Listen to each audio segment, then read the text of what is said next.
Okay, so we got these institutions. We know where they come from. They come from, the type of colony you get.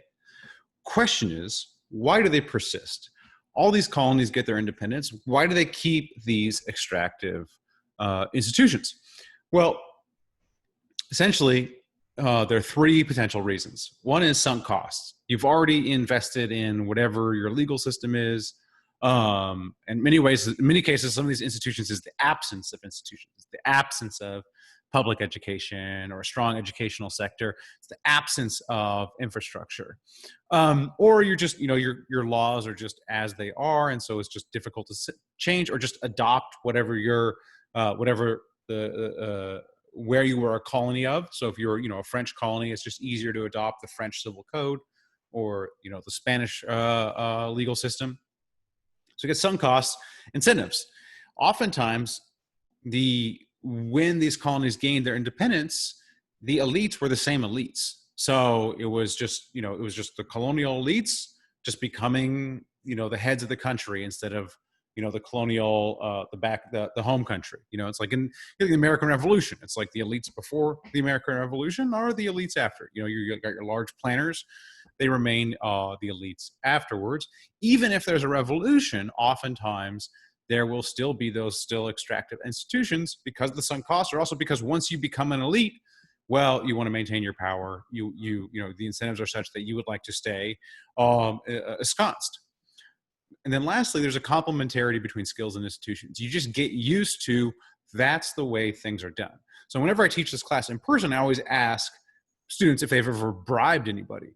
Most students haven't bribed somebody, but students oftentimes from countries like this have bribed somebody because it's the way things are done. I mean, I don't know if when I was in high school, I used to go down to Mexico a lot surfing.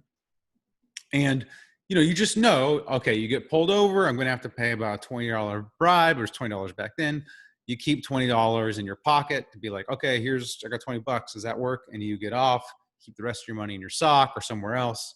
And this is just how things are done. There's just a level of corruption that we're just dealing with that in many ways is kind of foreign to us in the US. The same way, like when companies go do business in China, oftentimes they're just on the budget is like, here are bribes we are going to have to pay. Like, this is just how it's done. And so you just get used to this, and then it persists. Okay. So I'm gonna give two case studies that kind of illustrate the ideas of Ingerman and Sokolov. So we got Providence Island, first up. So Puritans come to Massachusetts. Maybe you've learned about them in school. Maybe you know about them. They're like a religious sect. And there's this idea that, oh, look at these Puritans. They come to Massachusetts. It's like a hard scrabble area. Oh man. And they had to work really hard. Luckily they're Puritans and they have this great work ethic, and they really work the land and they build their little houses, and aren't they great? And you could kind of connect that up to the present. Puritan work ethic, Puritan emphasis on education, all that. Here we go. And that would be an argument for culture, that, hey, the culture really matters, that the Puritans brought with them. Okay, and not necessarily the environment and the institutions. Well, luckily we have a nice historical test for that. The Puritans, the same time the Puritans were headed over to Massachusetts, they also headed down to Providence Island down here in the Caribbean. Okay, these Puritans quickly, because of the heat, because of the disease environment, quickly used slaves and natives and servants for labor instead of working themselves. Essentially, they were ill-suited to that environment, and so they adopted this coercive form of labor, whereas their neighbors to the north or cousins to the north did not. And so here you can see an environment having a direct impact on the type of institutions.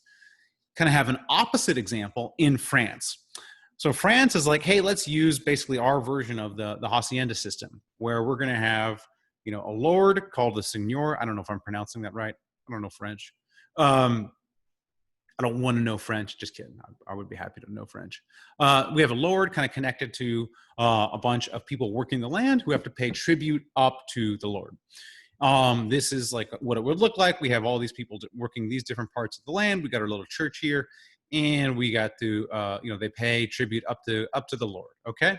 So they say, hey, let's do this system. It's working great for the Spanish down in South America. Let's do a similar system up here.